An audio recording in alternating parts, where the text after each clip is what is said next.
Guys, major update. Now, as you know, pinagbawalan ako magsalita about sa case na to kasi nga, ayun, na-forward ko ng mga documents and everything that I know to the proper people who will be able to use the information that I have. However, dito sa County of Los Angeles, lumabas na ang result ng Coroner's Office sa death ni Paulo Tantoco na makikita nyo doon. If you go to search for the case number 2025-04377, makikita nyo ang cause of death ni Paulo Tantoco, which is effects of cocaine with underlying conditions of cardiovascular disease. So basically what triggered that is the effects of cocaine. Nako, breaking news po mga kaibigan. Lumabas na po ang resulta, guys, sa isang medical examiner po sa Los Angeles, California. Ito na po yung pinakahihintay natin. Sa wakas, lumabas na po mga kaibigan. Breaking news po ito. Dahil ito pong si Kokak, guys, guilty. Ibig sabihin, lahat po ng pinagsasabi nitong si Palingkera, mga kaibigan, lahat po ng kanyang pronouncement sa kanyang press con ay puro po kasinungalingan. Ibig sabihin, guys, pinagtatakpan talaga nila. Ito po, ipakita natin, no? Ayan, no? Oh, ipakita po natin ang breaking news ngayon. Ayan po, mga kaibigan. Galing po ito mismo, ha? Fresh from Los Angeles. Ayan po, oh. Hollywood, LA News. Ang nakalagay po dito, mga kaibigan, kung babasahin po natin, LA, Juan Paulo Tantoco, 44, died from overdosing. Nako, overdose po ng paggamit po ng polvoron, mga kaibigan. Ayan, no? Basahin natin, lakihan natin para lahat po tayo makakabasa, no? Los Angeles County is reporting the death of a 44-year-old Asian male that occurred at the Beverly Hilton Hotel located at the 9876 Wilshire Boulevard in Beverly Hills. The coroner's office identified the man as Juan Paulo Tantoco. Manner of death, accident daw, mga kaibigan, o kumbaga accidental daw. Nako, ewan ko lang, ha. Cause of death, ayan, paggamit po ng pulboronic effects. Other significant condition, probable cardiovascular disease or cardiovascular disease po, mga kaibigan. Hirap basahin. RIP, Juan Paulo Tantoco, January 6, 1981, March 8, 2025. Formal pronouncement of death was made on the Saturday of 12:05 p.m. Ruling by the Deputy Medical Examiner was published on July 9, presumably after the results of tox screening had come back from the lab. This is considered as accidental, unintentional drug overdose. So, unintentional daw. The decedent was a Filipino business executive who was part of the family known for owning the Rustan's retail chain in their home country. He was in the United States apparently as part of the entourage of Lisa Araneta Marcos, First Lady of the Philippines, who was promoting the Manila International Film Festival in Hollywood from March 4-7. The MIFF's tribute gala was held on March 7 at the Beverly Hilton. His body was being repatriated. It is not the LAPD but the Beverly Hills Police Department that has jurisdiction in the area. Ayan po. Paulo Tantoco is survived by his wife, Dina Arroyo, and their 3 children. So, confirm na po, mga kaibigan. Kumpirmado na po ito na talagang guilty po itong si Kokak, mga kaibigan, at guilty din po sa pagsisinungaling itong si Palingkera. Kasi ilang beses po nila dininay ito na hindi daw totoo, fake news daw, di ba? Ilang beses po nila sinabing fake news yan.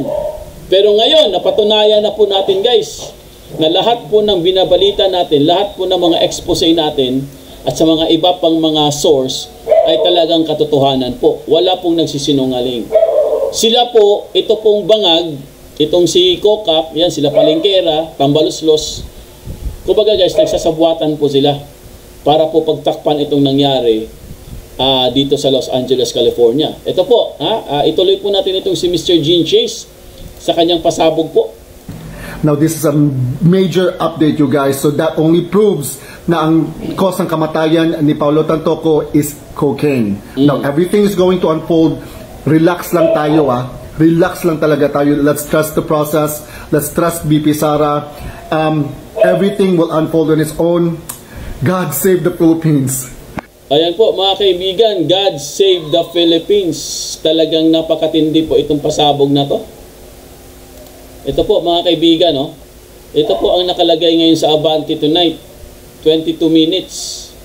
Pumanaw na ang negosyanteng si Juan Paulo Tantoco, 44, dahil sa umano'y aksidenteng cocaine overdose. Ayon sa opisyal na ulat nitong Sabado mula sa Los Angeles County Coroner. Ayan Paulo Tantoco pumanaw sa pulburon overdose. So talagang klaro na po, hindi na po nila pwedeng i-deny ito. Ayan po mga kaibigan, what does manner mean in forensics? Okay, manner po, pag-aralan po natin guys, may nakalagay po dito. Manner of death is the way to categorize death as required by the Washington State Department of Health. The classifications are natural accident, suicide, homicide, undermine, undetermined, and pending. Only medical examiners and coroners may use all of the manners of death. So yan po ang kanyang resulta, Ito pa. Ayan po, nakalagay na yan sa dyaryo. Ito po, basahin po natin ito guys, pero nakalagay po, may naka-ano po dito, naka-shade po ng black para hindi po masyadong makita yung mga pangalan siguro. Crime scene observations. Ito na po yung crime scene observations po. Upon initial examination, the scene was contained, the living area had evidence of ongoing party activity, notably on the coffee table were observed. One clear plastic bag containing a white powdery substance, primary field test pending. So pending daw, 3 used syringe containing residue suspected to be narcotics. Several opened an open bottle of alcohol, a mirror with powder residue, and rolled bills, or dollar bills. No evidence of forced entry, struggle, or foul play apparent at the scene. Photographic documentation of the scene was conducted by forensics unit officer, and all physical evidence was collected, labeled, and submitted to the evidence room under the chain of custody protocol. Investigation status: the case remained open as death investigation pending toxicology and autopsy results from the Los Angeles County Coroner's Office. At this time, the following individuals have been listed as persons of interest and are subject of ongoing questioning. So meron po mga meron po tinatawag na persons of interest pero hindi nila pinakita Nakaitim po siya guys, sayang Ayaw nilang ipakita yung persons of interest. Travel restrictions has been requested through the California Office of the Attorney General for the above individuals as precautionary measures until further clarification can be made regarding the events leading to Mr. Tantoco's death. Ayan po mga kaibigan, so klaro na po, ito po. Ayan, Ito po yung County of Los Angeles Medical Examiner. Ayan. Ito yung pangalan niya, Juan Paulo Tantoco. Place of death. Ayan, May number pa yan. Manner, accident, investigator. Ayan. May mga pangalan yan. Kompleto yan, So, ibig sabihin, talagang na po. Confirm na po ito, guys, Huwag naman sana silang denial dito. Baka mamaya, magdi-deny na naman sila niyan. Ito po, klaro na po yan. Wala na po, hindi na po nila pwedeng baguhin to kasi galing na po ito mismo sa Amerika. Ayan po. Galing na po ito mismo sa Amerika, mga kaibigan. So, hindi na po nila pwedeng mag-deny pa sila. Ewan ko lang, Ito po, pakinggan po natin itong isa pa sa ating update po para makumpleto po yung context natin. after much speculation and intrigue, Rustan's Commercial Corporation executive Paulo Tantoco's cause of death has finally been revealed. The Los Angeles Medical Examiner's website posted a report saying the scion of the billionaire clan running the Rustan's chain died of cocaine effects inside his room at the Beverly Hilton Hotel last March 8. The County Medical Examiner also mentioned a cardiovascular disease as other significant conditions contributing to his death. In another report by the Hollywood LA News, Tantoco was cited as part of the entourage of First Lady Liza Araneta Marcos, who was a guest at the Manila International Film Festival in Hollywood from March 4 to 7. Tantoco's widow Dina Arroyo Tantoco is the Deputy Social Secretary of the President. Malacanang has yet to issue a statement on the matter. Ayan po mga kaibigan, so talagang ano na po ha, confirm na po yan ha. Huwag naman sana nilang i-deny yan. Kasi yung ibang mga yung iba pong mga mainstream media, mukhang ayaw pa nila maglabas. Ha? Mukhang ayaw pa nila maglabas ng kanilang report, no? Katulad po ng iba pang mga entity, yung mga malalaki pong mga network.